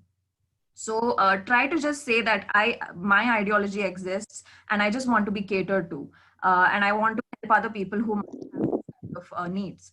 So that's a good way to fit in the society without actually creating too much friction, and at the same time spreading the idea as well. So that is one more R being introduced. Like we have been studying about reduce, reuse, and recycle, but one more R being introduced, that is refuse. Start refusing in the first place. Then you don't have to follow all those 3 R's, recycle and whatnot. Yes, So and, I Sagar, recently, okay. Okay, Richa, go ahead. yeah, no, as you mentioned about the marathon, so I just remembered. So we did this in our college, and this is to all the youngsters who are a part of college, and you have festivals and everything. I think it's a conscious change to adopt certain things. So we did this for 3 years. We planned on going completely zero waste during a festival, and it's a very hard thing because it's a college festival. A lot of youngsters come, and then they end up, they walk around a lot. It's very sunny. They need water. So what we did is we set up stalls of food grade water bottles where people could buy a water bottle at a very minimal price of say 20 rupees or 25 rupees, and they have the water bottle with them for the entire journey. And we have water points for them set up where they can go and refill their water bottles. And what that does is basically you're not, again, when you buy a plastic bottle and people come to a fest, they usually hike the prices. So if a bottle is for say 20 rupees, it's sold for say 50 or 40. And that's a way of making business for a lot of companies. But what we did is we just sold food grade water bottles for 20 rupees with the water filled, and you can go refill it a multiple number of times. And we in fact told all the food stalls and the food trucks that were coming that please do not get any single use plastic. And if you can you please, and shockingly, a lot of these food trucks and food companies that do come in, they're very they understand your concern, and they in fact take it on themselves to not add on to the plastic. So when we told them please don't get in any plastic, there was never a no that we got to hear from them. And when people said no, we on our end consciously bought a lot of areca nut plates, bowls, and all those cutlery, and we gave it to the stalls and said that please just keep your plastic lined cups and everything with yourselves, and please use these. And they understand because again for them it's business. So first we try and approach them. So if you're again very young and you're a part of your college, just like try talking to all these food companies that do come in and tell them. And we in fact told them not to get in those sauce packets also. We're like, that's also completely banned because we don't want any waste generated that is not degradable. So we told them yes. Yeah, so we told them that go please get bottles. And again they understand because again for them it's a lot less price. People can keep refilling. Some people don't want ketchup, so in fact it's a way of business for them. So you should see how it the perks for them, and see how the perks are for you, because not only do you want to stand out as a fest, but you also want to see on the large how are you impacting the environment, because it's 2 days of fun for you, but the amount of plastic, the amount of waste that is going to be generated, and how is it going to be degraded, no one really cares about that. And so a conscious change from your end is very important, and that's the reason we started Changemakers also, is to make people aware. And it's very easy, just start something like that in your college and just talk to the different committees, because college is the hub of all of this. And if you start off at college only becoming sustainable, I think you go a long way in life, and you try to find a balance even in your work life. And as Mrunala mentioned, the older you get, the harder it will be to make these changes. So definitely, if a person is introduced to the idea of avoiding, refusing plastic and things like that, they'll be much happier to continue that into their adulthood as well. And the same goes for things like voting and the way you shop and everything else that you learn in your childhood. So there's one technical question I wanted to just address, which somebody asked about. What about biodegradable plastic? Biodegradable plastics might not have the same harmful effects like leachate and things like that, but the behavior of biodegradable plastic is it still behaves like plastic. The biodegradable of it is just a technical term that companies are not explaining to you, that this biodegradable plastic only biodegrades in a certain industrial units. It biodegrades only to certain conditions inside a machine. So the companies that are trying to come across as eco-friendly by selling you things in biodegradable plastic should also take up the responsibility of figuring out how they can collect this specific kind of biodegradable plastic from the environment. Because first of all, it's hard to differentiate between that and your petroleum plastics, which were previously sold. Second thing No, is, a friend of mine is being making a biodegradable plastic which is made out of baggies. Baggies is a pulp which is I being guess remain out of sugarcane. sugar cane. Yeah. So he's been making that bagasse. biodegradable plastic, but then cost of making that biodegradable plastic is more compared to this the plastic which we use in our day-to-day lives, and that's the challenge which he has been facing. So in Yeah. fact, even when he's trying to approach the vendor, so they are like, "Why should we buy you? In fact, if it is this is cheap." And any which ways, the officially government has banned it, but then now slowly things are turning to the towards the other side. So when so if So there would have also, been a stricter regulation, they would yeah, have bought it. Yeah. I think this is and where I've, the biggest concern about demand comes into play. So when we start demanding something from as consumers, recently, like nowadays, whenever if at all I purchase food from outside, I try to opt for ones which, given the same thing that he was just talking about, bagasse. So the few ones that may be giving us that food in this bagasse packets and then posting about it to encourage more people. So one thing I wanted to say is, when a lot of people tell me like, how can one person make a change? So recently I have a local cafe near my house. So I go there. I used to go there every day or every other day before the lockdown. So when I once went there, they had just started out, and I just told them, "Can you not give me straw with my drink?" I just asked them, "Can you avoid straw with my drink?" And then when they brought my drink, I used my own steel straw.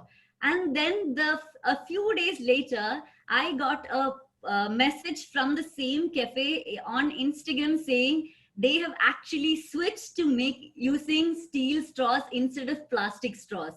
So all I did over there was just tell them and request them to make a small change for me.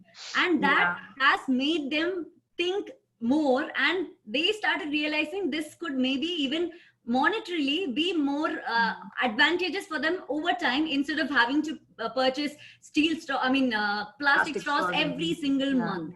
So I think, just It's one fair if we small give thing some. you do can actually, you never know where somebody else will get influenced by you. But by because just creating an example and doing it your way and not forcing it on somebody, will have the way of influencing, and somebody, a company or a person might start getting that, and they will start encouraging others to do it. And like Mridula said, it's a chain reaction. So just one person, I have seen that, and that made me so happy to see. Just one word about just avoiding the plastic straw, to me, has actually changed their thought of it. Has been like a very good opening. Also, I think, Naina, don't you think, like, more than changing their thought, also this was something that they had never even heard of until you mentioned it, Yeah, right? probably. So Yeah, a they lot never of saw people, it like, probably. when we are conscious enough to, you know, attend this kind of webinar, come as panelists, practice sustainable lifestyle ourselves. So there's a lot of information we take for granted. You know, there's a lot of things we read about, we end up taking it for granted that everyone else around us knows this as well. And that doesn't happen, you know, like a lot of people haven't even heard of this. They're in a different bubble. They're watching other kinds of, you know, articles, reading other things. They're worried about other things. So these things never occur to a lot of people. So just mentioning it kind of puts a ping and a reminder in someone's brain that, oh, hey, this is something I never thought about. So It's the choice that you make. A lot of people are very ignorant and they choose to ignore, you know. Yeah. I think that's very important to choose certain things over certain things. I know you have to go take a step further and, you know, go out of your way to do it. But you have to think about things in the long run as well. And like I'm Sagar sorry. said, if we start I think Uma wants to say at least, something. Okay. So I'm sorry to interrupt, but I think we should give some time for take questions from the chat box too. Before we go to that, I just want you guys to quickly say something about how your current projects and your current initiatives are taking these things into consideration, because I think a lot of people can derive inspiration out of it. Okay, So so for okay, go ahead. yes. Rita. So for us, we have our glass half full movement at Y Waste, which is again, so Y Waste is India's largest youth-led organization for water conservation. So what we ideally do is we talk to restaurants, we tell them about the amount of water that is wasted and the ways in which they can curb that water wastage. And we have a bunch of resources on our website. That we have modules that we have created not only for restaurants but even for people to see how they can save 100 liters of water per day in their own life by making small changes. So this is something that we're doing on our end. So we have these 10 cards that we have for restaurants, because every restaurant we see have 10 cards and people read that very consciously, because again, when you wait for food, you need something to do. So that's something there. So we have, we mention ways in which they can be more effective in the ways. So say for plastic, so we tell them to take their plastic water bottles home if they're ordering, and preferably not to order. And those are some things that we have mentioned on that. And a lot of people reach out to us, they take pictures of it, they post it on their Instagram, and I think it reaches out to a larger audience, and it creates, again, like you said, a chain reaction. Because for a lot of times, for me personally, I've been called a bully because I tell people to finish their water. But the next time the same people come back to me and be like, hey, you know what? I went to a restaurant, finished the water because you told me. I said, fine. I mean, if you want to blame it on me that way, I think it's a very conscious change that you made. And apart from that, apart from just blaming me, they in fact told the people around them. I said, okay, I mean, if being a bully works, then so be it. Because I think I think the tough part about creating awareness, because some people don't understand, some people don't care, some people choose to ignore. So in our end, what we're trying to do is we're trying to put out a message to people. So that's something that we're working on. We in fact had our own session of webinars where we try to educate people about how to become more hopeful in times of COVID. We have our own book coming out for children. So these are sustainability stories where we reach out to children in a language that they understand, with more graphics, with more creatives, and in a way that appeals to them, like say, hey, you're wasting water at your home right now, but because of you, say Mr. Lion or an animal in the jungle is not getting enough water. I mean, that's a, and this hits the child because that's how they've been understood. They talk about tigers and lions as though they're, very, they're loving creatures, that's how they understand. So that's how we have these stories for them. And we have another app coming out where can't go into much of the details because it's still in the production, but we have how people can curb their water needs per day. So that's something that we're working on from our end. So I think more than that, I think more than creating awareness, I think it's very important to take action about these things. And so yeah, it's a choice that you make at the end. So that's all I want to say. So that's how I'm working. Our team is working from our end over here. Also, So, I think you as an individual, like a YouTuber and a social media educator on the sustainability. So what I've been seeing, one of the major things that people who are, say, going zero waste or going sustainable, one of the biggest problems that I have heard is that most people have the resistance from their families. So they have the resistance from the families, which affects them personally, and they feel kind of lonely when it comes to like having somebody to talk to. Even personally for myself, when I started this journey, I had people, my family was not very receptive of this idea, and I used to start feeling alienized among people around me. So that is when, for me, the social media became my community, where I found people, like-minded people I could talk to and feel better about myself. So I recently, my husband was telling me about tech company or something that he started listening to, where there is something called as a Grab Chai. It's like a new small thing, that Grab Chai, that where they are trying to connect two people together to have a conversation about something, especially in this lockdown time. Two people can converse about, say, startups. It's basically a startup thing where people who want to be into startups can converse about whatever interests them. So that Grab Chai has sort of like inspired me to make like a two people conversation between people, to hopefully, this is an idea that I'm working out.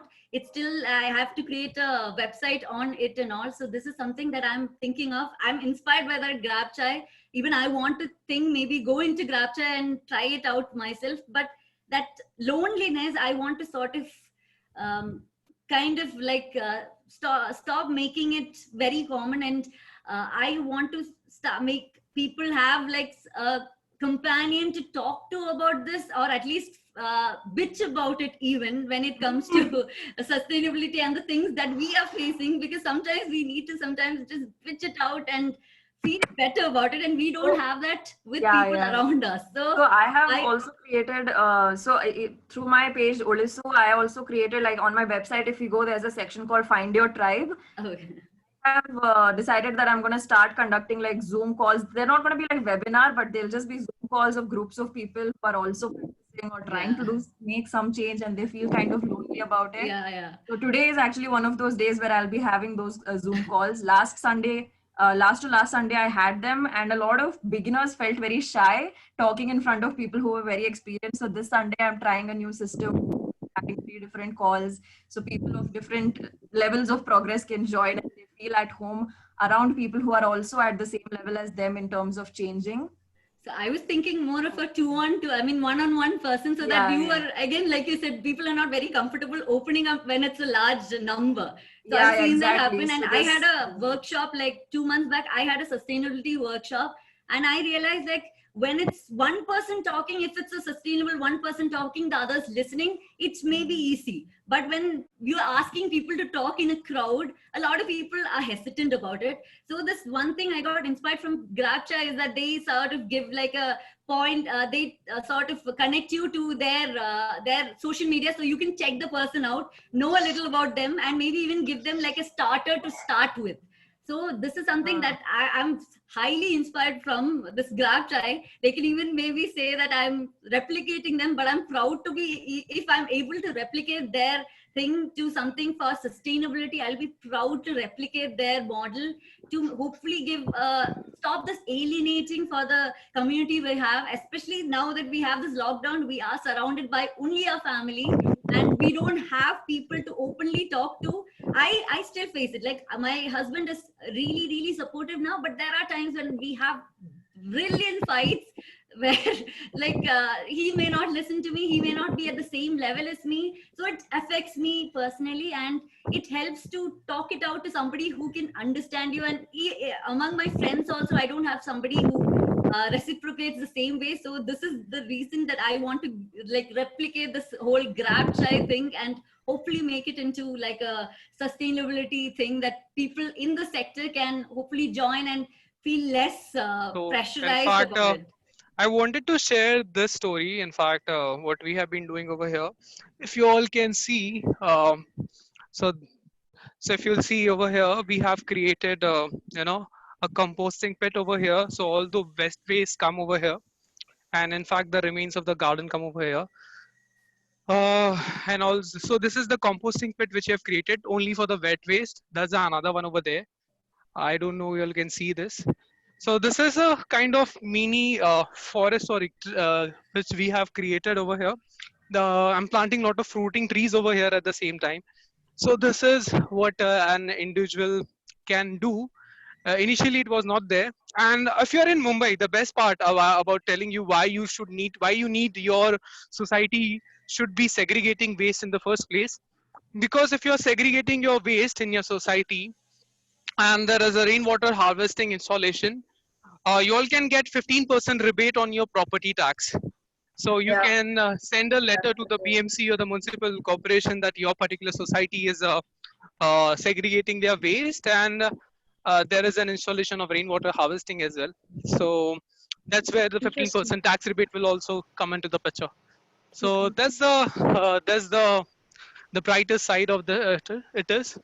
And this compost, what we do, we basically use it for food, as a food for these plants only, which have been planting over here.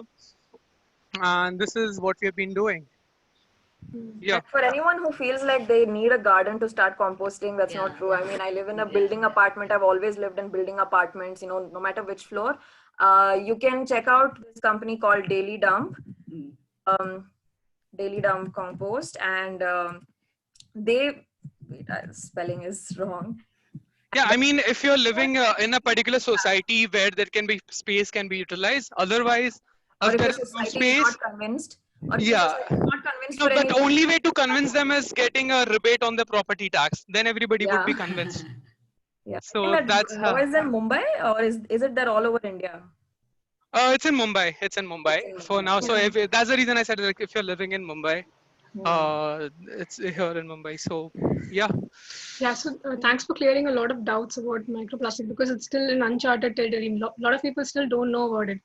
So I think it's fair if we take one or two questions, very important ones, from the One chat minute, box. Uma. Yeah. Just one thing. I think nobody really mentioned this. This is a very sensitive topic again, but I had to just say it when it comes to even microplastics. So, like I said, I turned vegan 6 months back, complete vegan, and the fact that nobody likes when I say I'm a vegan because people say, "Oh, okay." Okay, even you I'm don't a want to vegan. listen to, yeah. So nobody wants to listen to Yeah, vegans because they think we are like militants, we force things on them. But I would say, if not, I don't want to push people to become a vegan, but at least become something like a flexitarian where you try to reduce the amount of meat, because again, like Mridula said, seafood is a huge part of how we have microplastics enter our systems, our body. So if at least, if you can't entirely stop eating meat at all, but I'm at a least flexitarian. yeah, if you So can be I'm a at least flexitarian. So yeah, exactly. what I do is whenever I'm ordering food from my end, for my demand, or at least in my house, I don't try to bring anything. I'm as vegan as possible. But if there's like a social event going on, there's like people who have already ordered things in front of me. I don't like, if I just to stay sane, I might take a bite from my plate or something. But as much as possible, I from my end try to avoid creating. Yeah, so as long as you can, Yeah. like it's not like a compulsion that you have to avoid, but Yeah, try the to perfection. reduce, Yeah. at least reduce the amount of meat and even dairy that you have, because it comes from, even like you said, we have the larger mammals which we consume, the cows, the goats, the every chickens, everything is having is consuming this microplastic which end up in our system in the end. So even the dairy that we drink will have amounts of microplastics in it, because the cows have it in their body and it comes out of their milk too. So whether it's meat or dairy products, if there is some way you can at least reduce it considerably to maybe say 2 or 3 times a week, because I know people who have meat or milk daily. So if you can maybe reduce it to 2 to 3 times a week, that itself is a high So, reduction. Naina, sorry to interrupt. Can we just jump onto the questions which is being Yeah. asked by the participants? I believe they have Yes. been waiting Yeah. Yes, so yes. long. So Priyamada, can you pick? I'll hand it over to her. Yeah, thank you, Uma, and thank you all of you for the awesome, great answers you have. So we have around 12 questions in the question answer section. So since we are already running out of time, we'll be taking few, and it will be great if you all can answer the rest in the question answer section itself. So the first question we have for Richa, you mentioned about segregating mass to be recycled in this lockdown time. Shouldn't masks be considered as medical waste and not recycled because it poses high health risk? What, according to you, is the best way that we can handle mask waste? So So, yeah. biohazard waste is usually sent for incineration because of the kind of health hazard it poses. It's not ideal, but unfortunately for biohazard waste, you wouldn't want it to recycle and come back into the system. You wouldn't want it to be reused. So incineration is unfortunately the only way that biomedical waste is being managed. In many cases, people who are littering are refusing the opportunity for that waste to go to incinerators as well. At least try to throw it responsibly so that it reaches incinerators. So the best thing you can do is just don't litter biohazard waste because that is harmful. Yes, that's exactly what I was trying to say. So I mean, collect it properly. And when I was talking about, I think from the sense of microplastics, they're all lined with a lot of microplastics. Is when I was talking about not recycling them, but yeah, again, disposing them off responsibly is very important. And try to avoid the ones that have, consciously. Now, Mridula has explained to you how it works, how the textiles are, and how you can distinguish between the different textiles.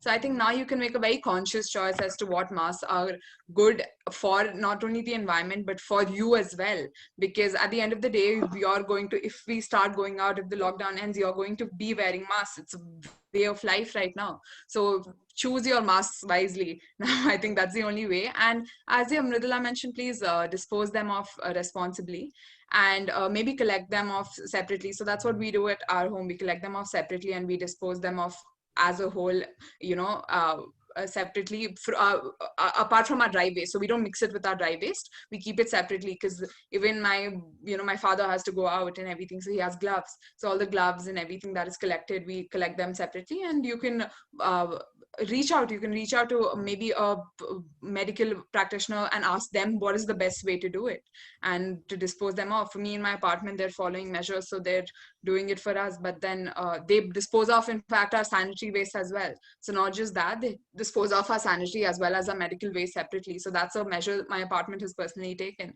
And as Sagar was mentioning about composting, I think our apartment is doing great because they collect wet waste and dry waste, and we have composting unit set up in our apartment. That's where all the composting happens. So all our wet waste goes there, and our dry waste is separately given off to the BBMP. So BBMP is the body in Bangalore that disposes of our waste. So I think these are some measures maybe you can suggest if you live in an apartment. And apartment culture is huge in Bangalore. So that's something that we follow, and it's a personal change. A lot of people, when we started segregation, even in our apartment, people went door to door just to educate people, saying, listen, hair is not supposed to be over here, hair is supposed to be in dry waste. And all these things, people went personally. People would take the initiative, like every day a different person would come up, and I think that's very important, to take initiative and do these things. So yes, I hope that answers your question. I'm not sure who asked it, but yeah.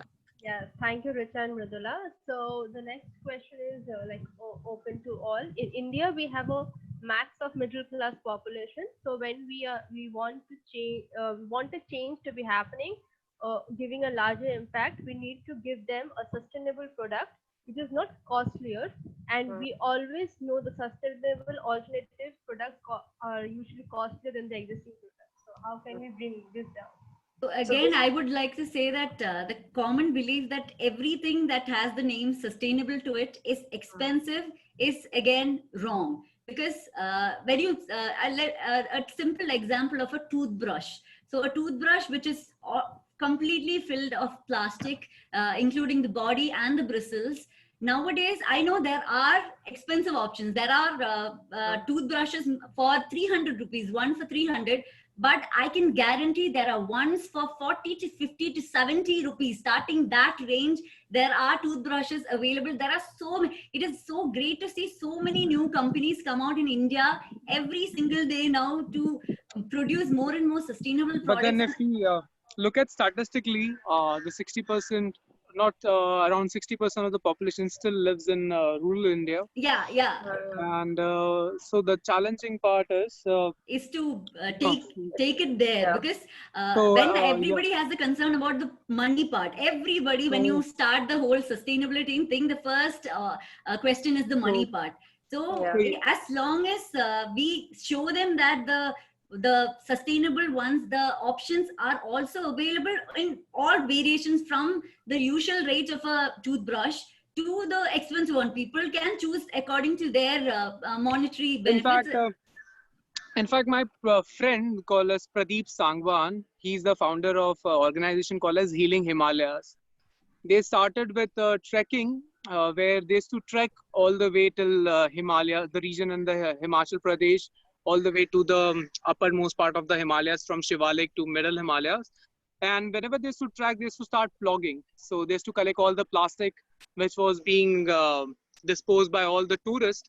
And now slowly and steadily, it's been almost a year after educating the people, the making hoardings. Now they've been coming to a point where they're making a segregation waste center in each and every village over there in Himachal Pradesh. So now he started with one village, and once it starts working, he will replicate the same idea to the rest of the villages.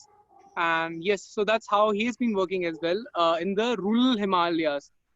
Because in Himalayas it's more challenging because of the altitude variation. And imagine the tourists like us who go there for fun, enjoy time, and you just end up buying a lot of trash and you just dump it over there. So it's a very challenging to collect all the trash from that altitude. So this is one initiative which was started in the rural India. So yes, exactly, the challenges would be there, but I believe if the people from the urban cities, like maybe Bangalore, maybe Mumbai, Delhi, if they are conscious and if they educate, uh, then the things could change. Yeah. Also, that the what Naina mentioned, as you know, a lot of new brands that are coming up with lower cost. At least they might not be as cheap as plastic, but there are some lower cost options. But I think it is more applicable to the urban population of India. You know, people who live in cities who have middle class income can still afford these things on some level. But if you speak about tier 2, tier 3 cities in the rural India, I think the bigger change that they can do is mostly about in terms of waste management, that the waste is already created. I think imparting knowledge about how they can clean it, collect it, send it for recycling, and there's a lot of things that they already do due to economic disadvantage, which is sustainable, that urban population does not do. So if you're worrying about the lower economic backgrounds of India, I would recommend you to worry more about the urban population of India, because we have the resources to become sustainable and we are still not becoming sustainable. So, I agree. I completely this agree. section of the society needs more focus rather than the rural and the lower middle class income. They are already on many levels sustainable, and I don't think, we provide them waste management solutions as a government, and the urban population needs to be a bit more responsible with their privilege. No, the challenges with the rural India is they basically burn up the entire trash which is being produced. Now the plastic is if the plastic has reached to the deepest part on the planet, like Mariana Trench. So these are the Indian villages. So it goes there in the Indian villages, but then whole point is there is no segregation as such. Though they are living a sustainable life, but when it comes down to the plastic, finally they burn the trash, and that's the challenge. That's the reason even when you say in rural India, when I'm talking about the plastic segregation or waste management, this is what I wanted to comprehend. So in urban India also, one common mistake is thinking that you need to purchase every sustainable product in the world. You don't need it. Say even when it comes to a straw, you don't need a straw. We always used to just drink from a glass. We're used to drinking from a glass before the straws came into India. So it's not like if you can't afford it, you have to buy it and use it, but you can just avoid the single-use plastic. That's all you need to do, instead of having to purchase. And just you don't even have to purchase a fancy container to take away. You can just use your usual steel dabbas to take. So this is one thing I always used to do whenever I used to go out to eat. Whenever going out to eat, carry a steel dabba with you so that you can take back your remainings. Instead of giving leftovers that you may have, instead of having them parcel it in another plastic container, just carry the dabba you might have carried to your school. Those times, there was never an option of carrying plastic, carrying plastic bottles to school. Nobody used to buy plastic bottles in school at our times. We all used to carry our water bottles to our school, and same way we'll all have our dabbas. We never used to have this take away thing back then. So if we go back to that basic thing we used to follow like a couple of decades back, that is all is enough. We don't need to purchase every sustainable product. But if there are products that, like say toothbrushes, again, this is something say most people can't avoid. So these things are ones where you could maybe put a little thought of and purchase sustainable options when you have to let go of your plastic one after a couple of months anyway. So those are the things that everyday needs that you need. Maybe you can think of the sustainable ones, but things like plastic, straws and other things that you may not necessarily need, you don't need to purchase. You can just avoid using completely. And some things are just like an investment, like Yeah. because sustainable, like eco-friendly products, they last longer as compared to. So even if you're spending a good, say what, 10, 20 bucks more on that, I think it'll last longer for you. And even the benefits, as you see, I think from the entire session, you understood how much microplastic is affecting people. So if you switch to alternatives, not only is it a perk for you, that small investment may last longer as well. So I think these are some small changes that you should adopt to, because I think on the longer run, it not only is money important, finally you need to be healthy as well. I think that's also very important. So yes, Thank you so much. Thank you, all of you. So, in the interest of time, we need to skip few questions. So, thank you to all the panelists for answering the questions so readily and so with great answers and giving. So, moving on. So, we thank all the attendees who attended this webinar. So, we have something to share. Like, just a minute.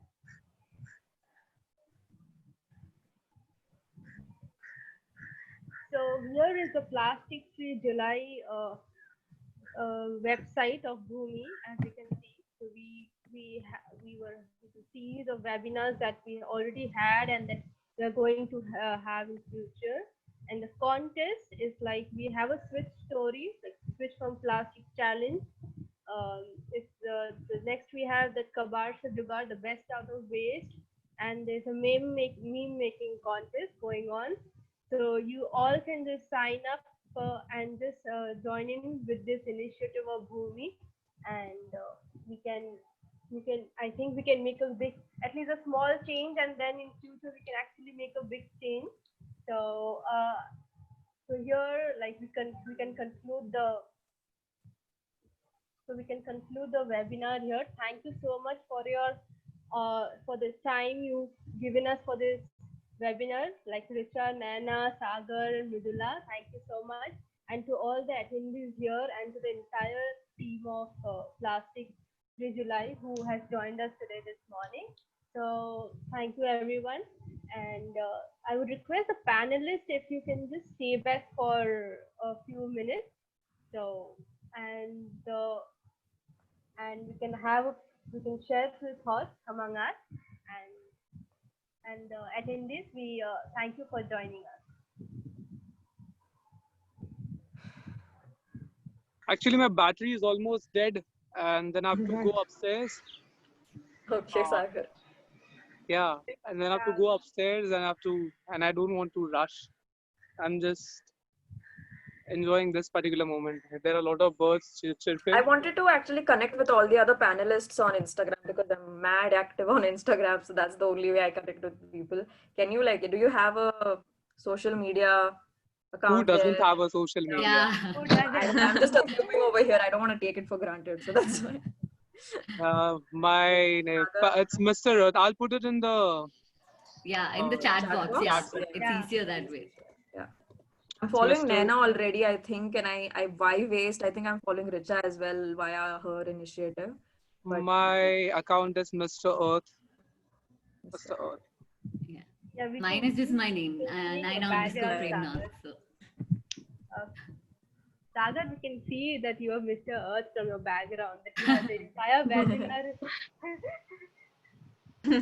Sagar, I'm actually jealous of you because I don't have so much of trees around me around my home. So I am kind of jealous that you have so much of greenery around you to just go out and go around.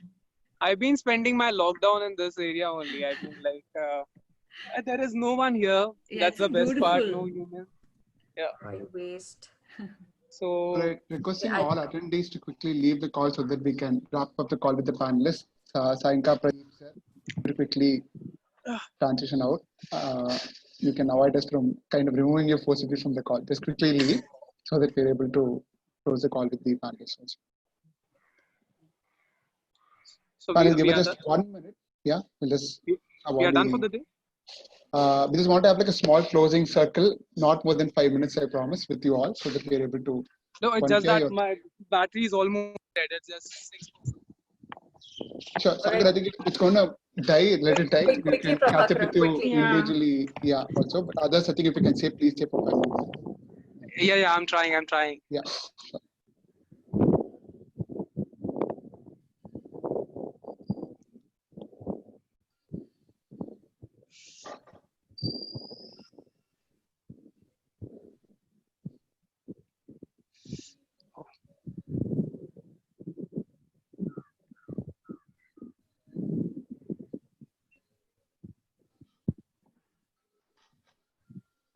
I think people just don't want to leave. They're like, we'll stay here.